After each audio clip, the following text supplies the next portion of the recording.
வண்ணமயமான சிங்கம் மற்றும் சித்தி. ஆபா அப்புறம் மீதாங்கிற பேர் கொண்ட 2 பெண் சிங்கங்கள் காட்டுல இருந்தாங்க. மீதா ராஜா சிங்கத்தோட மனைவி. மீதா கூடிய சீக்கிரத்துல அம்மாவாக இருந்தது. அது தன்னோட தங்கைய தன்னோட வர சொல்லிச்சு. எதுக்காகன்னா அத கவனிச்சுக்கிறதுக்காக. ராஜா சிங்கத்தோட மனைவி மீதாவுக்கு குழந்தை பிறந்ததும் அதை பார்த்த எல்லாரும் அதிர்ச்சி ஆயிட்டாங்க. அந்த குழந்தைங்களோட நிறம் 3 நிறத்துல இருந்தது. சிகப்பு, வெள்ளை அப்புறம் மஞ்சள் நிறத்துல இருந்தது. ராணிக்கு ரொம்ப அதிர்ச்சி ஆயிடுச்சு. என்னது இது? ஆபா, இத பாத்தியா? என்னோட குழந்தை வித்தியாசமான நேரத்துல பிறந்திருக்கு. நான் இத ரொம்ப நல்ல கவனமா பார்த்து வளர்ப்பேன். ஏன்னா இது ரொம்ப பலசாலியா வளரணும். இல்லைன்னா இதை எல்லாரும் தாக்குவாங்க, அப்புறம் இதை சாப்பிட்றதுக்கு முயற்சி பண்ணுவாங்க. ராணி மீதா அதை நல்லா கவனமா பார்த்துக்கிச்சு. அதை ரொம்ப நல்லபடியா வளர்த்து பெரிய ஆளாக்கணும்னு ஆசைப்பட்டுச்சு. அதுங்களுக்குள்ள இருக்கிற குறை யாரு கண்ணுக்கும் தெரியக்கூடாதுன்னு நினைச்சது. ராஜா சிங்கம் தன்னோட வேலையில எப்பவுமே பிஸியா இருக்கும். அதுக்கு இந்த விஷயத்து மேல எந்த ஒரு கவனமும் கிடையாது. ஆனா ராணியோட தங்க ரொம்பவே தந்திரமான ஆளு. அது தன்னோட அக்காவை கொன்னு ராணி ஆகணும்னு ஆசைப்பட்டுச்சு. அப்புறம் அந்த காடு முழுக்க ஆளணும்னு ஆசைப்பட்டுச்சு. அது ஒரு தந்திரமான ஓனாயோட சேர்ந்துகிட்டு தன்னோட அக்காவை காட்டோட மூலையில அடிச்சு கொடூரமா கொன்னுடுச்சு. இப்ப அந்த குழந்தைங்கெல்லாம் அனாதைகளா ஆயிடுச்சுங்க. ராஜா சிங்கத்தால அந்த குழந்தைகளை நல்லபடியா பார்த்துக்க முடியல. ஓஹோ, இந்த மிதா போனதுக்கு அப்புறமா இந்த குழந்தைங்களை சமாளிக்கிறது ரொம்பவே கஷ்டமா இருக்கு. நான் என்ன பண்றது? நீ அதோட தங்க தானே, ஏதாவது யோசனை சொல்லலாம்ல? மகாராஜா, நீங்க தப்பா எடுத்துக்கலனா இந்த குழந்தைங்கள நான் பாத்துக்கிறேன். நான் இதுங்களே என்னோட குழந்தைங்க மாதிரி வளர்க்குறேன். அப்புறம் சித்தியும் அம்மாவுக்கு சமந்தானே. ராஜாவோட மனசுல இன்னொரு யோசனை தோணுச்சு. ராஜா அத கல்யாணம் பண்ணிக்கிட்டாரு. அப்புறம் இப்ப சித்தி அம்மாவா மாறிட்டாங்க. ஆனா அது குழந்தைங்கள கொஞ்சம் கூட பார்த்துக்கவே இல்லை. அது தான் ஒரு ராணிங்கிற திமிரை மட்டும்தான் காட்டிக்கிட்டு இருந்தது. அப்புறம் அந்த காடு மொத்தத்தையும் ரொம்ப ஜாலியா சுத்திட்டு வந்தது. ஒரு நாள் ஒரு ஓநாய் உதவி கேட்டு ராஜாவை தேடிக்கிட்டு வந்தது. அப்ப ராணி சொல்லிச்சு, எதுக்கு இப்படி முகத்தை சோகமா வச்சுக்கிட்டு தினமும் இங்க வந்துடுற? போ இங்க இருந்து, உனக்கு வேற எதுவும் வேலை வெட்டி இல்லையா?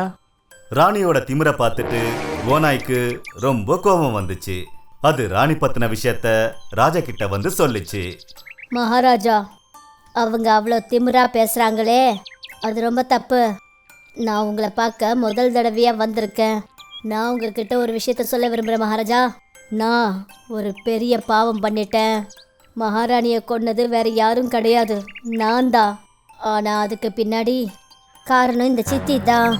இவங்க தான் தன்னோட அக்காவை கொல்றதுக்கு என் கூட சேர்ந்து சதி திட்டம் போட்டாங்க. அப்போதான் அது உங்களை கல்யாணம் பண்ணிக்கிட்டு இந்த காட்டுக்கு ராணி ஆக முடியும்னு நினைச்சது. ராஜா இந்த விஷயத்தையெல்லாம் கேட்ட உடனே ரொம்ப அதிர்ச்சி அடைஞ்சாரு. குழந்தைங்க அதை பொறுத்துக்கிட்டு தன்னோட அப்பா கிட்டேயே போயிடணும்னு நினைச்சதுங்க. மகாராஜா அதுக்கான தண்டனையை கொடுத்தாரு.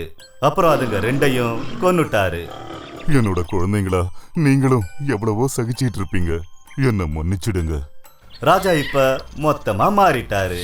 அவர் தன்னோட குழந்தைங்களை அவரே பார்த்துக்கணும்னு நினைச்சாரு. தன்னோட பிரஜைகளை பார்த்துக்கிற மாதிரி தன்னோட குழந்தைங்களையும் பார்த்துக்கிட்டாரு. நீளமான காலுடைய வண்ணமயமான சிங்கம். ஒரு நாள் காட்டோட ராஜாவுக்கு ரொம்ப கவலை ஆயிடுச்சு. அதோட 2 பசங்களுக்கும் ராஜ்யத்தை பார்த்துக்கிற தகுதி கொஞ்சம் கூட கிடையாது. ராஜாவோட 2 பிள்ளைகளும் ரொம்ப ஒல்லியா ரொம்ப பலவீனமா இருந்ததுங்க. ஒரு நாள் ராஜாவோட மனைவி அவர்கிட்ட என்ன சொன்னாங்கன்னா, நீங்க தானே சொன்னீங்க பசங்கள்லாம் பெருசாயிட்டாங்கன்னா இந்த காட்டோட பொறுப்புகளை அவங்க கிட்ட ஒப்படைச்சிட்டு நாம 2 பேரும் நல்லா ஊரை சுத்தலாம்னு சொன்னீங்க. அப்புறம் கடவுளோட தியானத்துல இருப்போம்னு சொன்னீங்க. அப்புறம் மலைகளுக்கெல்லாம் பயணம் செஞ்சு போலான்னு சொன்னீங்க. ஆமா, நான் சொன்னேன். ஆனா இது நடக்காது. நீதான் பார்த்துக்கிட்டு இருக்கல்ல, நம்ம 2 பிள்ளைகளும் எவ்வளோ பலவீனமா இருக்காங்கன்னு. இதுங்களை பார்த்தா ஒரு பூனை கூட பயப்படாது. இந்த மொத்த காட்டையும் இவங்க எப்படி பார்த்துப்பாங்க? அப்படின்னா நாம போய் மகாராஜா கிட்ட தான் பேசணும். அதான் அந்த பாபா தான் நம்ம குகைக்கு கூட அடிக்கடி வந்து தியானத்துல இருப்பாரு. நீ ரொம்ப சரியா சொல்ற. சரி, வா போலாம்.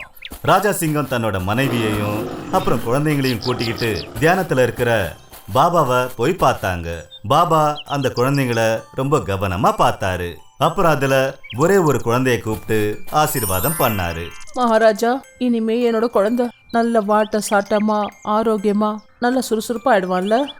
கவலைப்படாதே மகளே, உன்னோட இந்த குழந்தை ஒரு அற்புதமான சிங்கமா மாறுவான். இவனோட நிறம் மாறும், இவனோட கால்கள் நீளமாவும் குண்டாவும் மாறும். அப்புறம் இந்த காடே இவனை பார்த்து பயந்து நடுநடுங்கும். ராஜாவும் ராணியும் ரொம்ப சந்தோஷமாயிட்டாங்க. பாபா சொன்னது உண்மையிலேயே நிறைவேறிடுச்சு. கொஞ்ச நாள்ல ராஜசிங்கத்தோட ஒரு பையன் ஒரு அடியா நீல நிறத்துல மாறிட்டான். அப்புறம் அதோட கால்கள் மஞ்சள் நிறத்துல மாறிடுச்சு. அப்புறம் கால்கள் எல்லாம் ரொம்ப நீளமா இருந்தது. மத்தவங்களை பாக்குறது அது சுலபமா பார்க்கும். இந்த விஷயம் காட்டுல எல்லா இடத்துலயும் பரவிடுச்சு. இப்ப ராஜசிங்கம் அதோட வீரத்தை பரிச்சித்து பாக்குறதுக்காக காட்டுல இருக்கிற மிருகங்கள் எல்லாரையும் வரவழைச்சது. பாருங்க, இன்னைக்கு ஒரு மகான் பாபாவோட கருணையால அப்புறம் என்னோட தவத்தின் காரணத்தால எங்களோட பையன் எவ்வளவு வாட்டசாட்டமா அப்புறம் அப்படியே அற்புதமா மாறிட்டான். நானும் என்னோட மனைவியும் 2 பேரும் ஒரு பெரிய பயணத்துக்காக போக போறோம். என்னோட விருப்பம் காட்டோட மொத்த பொறுப்புகளையும் இனிமே என் பையன் தான் பார்த்துப்பான். இந்த விஷயத்துல யாருக்காவது ஏதாவது சந்தேகம் இருந்தா நீங்க என்ன தாராளமா கேள்வி கேட்கலாம். இவன் தன்னோட பொறுப்புகளையும் அப்புறம் தன்னோட பலத்தையும் நீங்க பரிச்சித்து பார்க்கறதுக்கு இவன் தயாரா இருக்கான். அப்புறம் எல்லாரும் ஒருத்தரை பார்த்துக்கிட்டாங்க. அவங்களுக்குள்ள ஏதோ பேசிக்கிட்டாங்க. எல்லா மிருகங்களும் நினைச்சாங்க அந்த அற்புதமான மிருகம் எல்லாரையும் நல்லபடியா பாதுகாக்கணும்னு நினைச்சாங்க. எல்லாரும் சந்தோஷத்தோட ஒத்துக்கிட்டாங்க.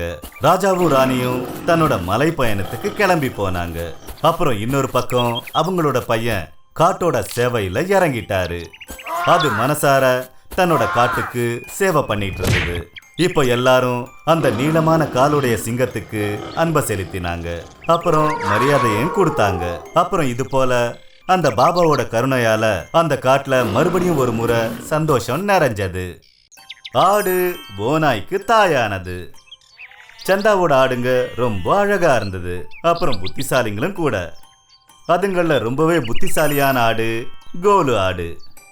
கோலு ஆட்டுக்கு 2 குட்டி ஆடுங்க இருந்தது. கோலு ஆடு தன்னோட குட்டி ஆடுங்களை கூட்டிக்கிட்டு புற்களை சாப்பிடுறதுக்கு மேல இருக்கிற மலைப்பகுதிக்கு அது போகும். அப்புறம் சாயந்தரம் திரும்பி அதோட வீட்டுக்கு அது வந்துடும்.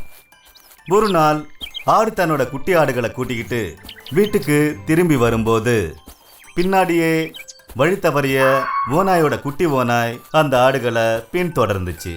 ஓநாயோட குட்டி தன்னோட வீட்டுக்கான வழியை மறந்து போச்சு. அது கண்ணுக்கு ஆடுதான் அம்மாவா தெரிஞ்சது. அதனால அது அதுக்கு பின்னாடியே போயிட்டு இருந்தது. வீட்டுக்கு போன உடனே சந்தா ஆடுகிட்ட என்ன சொன்னான்னா, ஆமா, நீ இன்னைக்கு யார கூட கூட்டிட்டு வந்திருக்க? இது என்ன உனக்கு ஆட்டோட குழந்தை மாதிரியா தெரியுது? ஆடு தலையாட்டிச்சு. எனக்கும் இது ஆட்டோட குழந்தை மாதிரி தான் தெரியுது.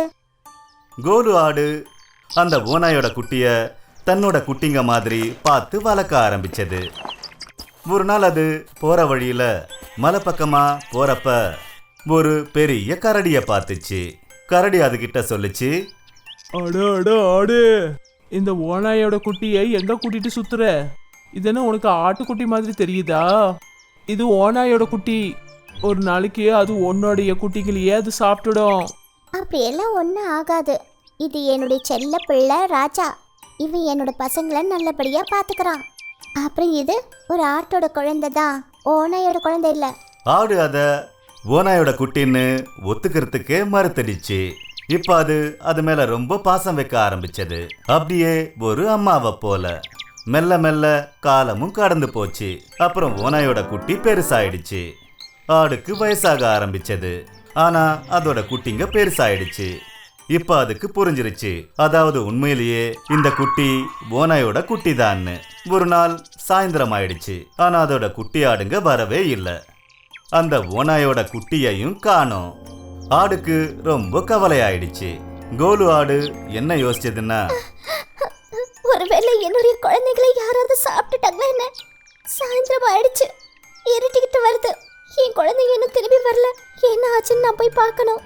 சந்தா தன்னோட படிப்புல ரொம்ப பிஸியா இருந்தா. ஆட்டுக்கு தன்னோட குட்டி ஆடுங்க மேல ரொம்ப கவலையா இருந்தது. அது மலையை நோக்கி போக ஆரம்பிச்சது. போற வழியில அது கரடிய பார்த்துச்சு. என்னாச்சு? இந்த இருட்டுல நீ எங்க சுத்திக்கிட்டு இருக்க? என்னோட குழந்தைங்களாம் இன்னும் திரும்பி வரல. நிச்சயமா அந்த ஓநாய் அதுங்களை சாப்பிட்ருக்கோம். நீ தானே அதை பெருசா வளர்த்து ஆளாக்கின. அந்த ஆட்டுக்கு ஓநாய் மேல சந்தேகம் வந்துருச்சு. அது ரொம்ப பயந்து போய் மலை மேல போச்சு. அங்க பார்த்தா ஓநாயோட குட்டி சிங்கத்துக்கிட்ட இருந்து ஆடுகளை காப்பாத்த சண்டை போட்டுக்கிட்டு இருந்தது.